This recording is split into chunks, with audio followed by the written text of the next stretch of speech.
right, next question is at Aaron Sheep 24 asked the Laced Up Hoops Twitter, football week 1. You guys seem to have an interest. So some background info, guys. We're all in a fantasy football league together. If you guys want to see our progress and you want us to show our teams, let us know in the comments. We could definitely get into that.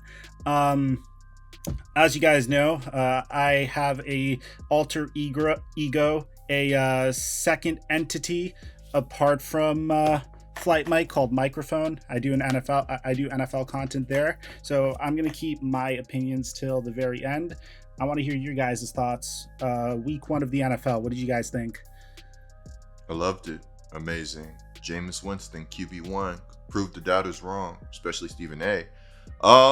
Saints look good, man. You know, dominated Aaron Rodgers. It was a good week of football for me. What about you, Kors? What did you think? I watched one game. It was the Jets, and I believe in Zach Wilson. That's all I gotta say. That's all I got. All right. So unfortunately, I didn't watch much. You know, I will say that in terms of the fantasy league, I was not paying attention. Of course, you know, my own fault, but was not paying attention. And I auto drafted my team. So that's kind of unfortunate, especially because for the first time, I think, like ever playing a fantasy league, I had the number 1 pick. So Christian McCaffrey looked great, you know, looked amazing. Your team's solid. As he took, I lost. I won in my other fantasy league where I actually drafted.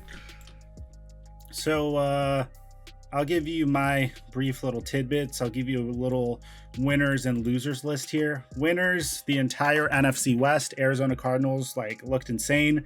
5 sacks by Chandler Jones. Holy crap. The additions of JJ Watt and AJ Green obviously kind of made AJ Green less than JJ Watt, but they made their presence felt. Kyler Murray looks like a baller. The LA Rams loved Matthew Stafford. I mean, it's really crazy to see what Sean McVay can do with that team. Now that he has a quarterback that could launch the damn football, it was so fun to watch. Huge winner, Sam Darnold. Anytime you can march, you debut for your brand new team against your former team and win, that's always a huge win. Subsequently, another winner, the Jalen Hurts era in Philadelphia. Absolutely freaking love it. Devontae Smith was a huge hit. I didn't have a lot of faith in Nick Sirianni because he had trouble he was a bad interview, bad press conferences, stuttered a lot in the offseason, but it seems like they're off to a good start. Every rookie wide receiver that was selected in the first round of the NFL draft, from Jamar Chase, who was having drop issues in the preseason, which I'm getting roasted for that take earlier and making videos on it. He had 5 receptions, 101 yards, a touchdown. Looked awesome. Jalen Waddle looked awesome. Devontae Smith looked awesome. Of course, huge winner. I agree with you, Get Like Coop. Jameis Winston. Dude, it's crazy what a good organization could do for a player. When you hit on a head coach, it doesn't even matter who you plug in at QB. He could take untapped potential and really, really make it soar. Jameis Winston looked awesome. Unfortunately, losers include Deshaun Watson, out for the whole year. Don't want to get into that. His situation's complicated. Aaron Rodgers, dude, this guy had 5 interceptions last year. He threw 2 picks against the Saints, looked lost out there. He's being accused of tanking his value for a trade on purpose. Yeah, so guys, we are capping off the giveaway to the first 40,000 subscribers that turn on our notifications for the Laced Up Podcast. All you have to do to enter for a chance to win a PlayStation 5 or an Xbox Series X is subscribe, hit that notification bell. If you want to do us a favor, leave a like on the pod and let me know in the comment section down below when it's done. You'll enter for a chance to win a PlayStation 5 or an Xbox Series X. Also, guys, while you're here, this podcast, Laced Up, is also on Apple Podcasts and Spotify. It would be awesome if you could go check us out there, follow us there, and leave us a review. Are we good? You don't have to bad mouth the Jets. I know you're waiting on that losers column.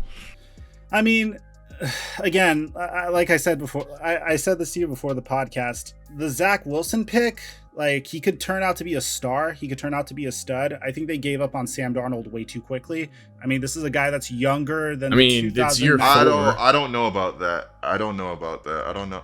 They just gave Sam Darnold a terrible situation, but I think it was good for Darnold to move on too. I agree, but like you finally bring in a competent front office and coaching staff. You like traded 3 second-round picks to move up 3 spots in the 2018 NFL draft for Darnold. He's younger than the average QB. I think Darnold just really needed a new situation. You're not lying, but I think it was just best. I don't think you could look in the past of like moves like, oh, you traded this to get Darnold when again you just said you just brought in new guys, so they're gonna want their own guy.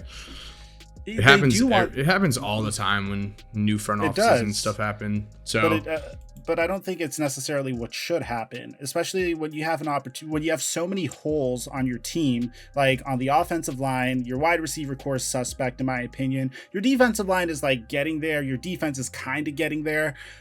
There's so many needs that need to be addressed on that team. There's no hit like hitting on a quarterback, though. Yeah, that's the whole thing. I agree. You could be right, but you could be very right. But if Zach Wilson is great, then none of that really matters. I mean, if that's a pretty big if. They had an opportunity to speed up their rebuild. I wouldn't say it's a pretty big if. He's still number 2 pick. I mean, number 2 picks in the NFL they have draft their guy. Have a similar fate as number 2 picks in the NBA draft. Yeah, until today, Mike. Until the addition of Zachary Wilson. Well, guys, let us know in the comment section down below if you want us to cover some NFL on this podcast. That was a really dope question. And it'll just be you just on the Jets and just me just defending them and you having more background knowledge. Dude, it's way easier to the Cowboys than it is for me to the Jets. Believe me. Yeah, but I don't have comebacks. Like, the Cowboys just suck. The problem is I have no... I'm like over here Googling this most simple things. I'm like, oh, Aaron Rodgers threw for 26 touchdowns. Interesting. Yeah. The Jets aren't a fun team to talk about either. They're not fun to crap on. Now, if we were talking about the Saints, people were crapping on the Jets last year when it was, oh, Trevor Lawrence. Why would he ever want to go to the Jets? I mean, why would he? Just kidding. Why would he ever want to go to Jacksonville either? The Jets are like, have the Jets won a championship? They're like the Cavaliers to me. All right, but with no Bron. It's still the Jaguars. Have they won a Super Bowl? Yeah, so guys, make sure you follow us on the Laced Up Hoops Twitter account. That's like the best way you could ask us questions for free without joining as a channel member. But if you do join as a channel member, significantly more perks. You get access to our Discord chat. Guys, how many people are in our Discord right now? There's like literally... There's like 7 people there's like 14 people in our Discord in general. So this is the best way that you could like reach us, talk to us about like anything you want to talk about. It's $2.99 for Laced Up Silver, and Laced Up Gold gets shouted out, gets access to a bonus podcast, and gets access to members only live streams where you could come on our live stream and talk to us about anything you want. If you're still here while the music is cued, here are 2 videos I think you are definitely going to enjoy. Make sure to click on one of them. Again, I know you're gonna love it. And other than that, have a great day and peace.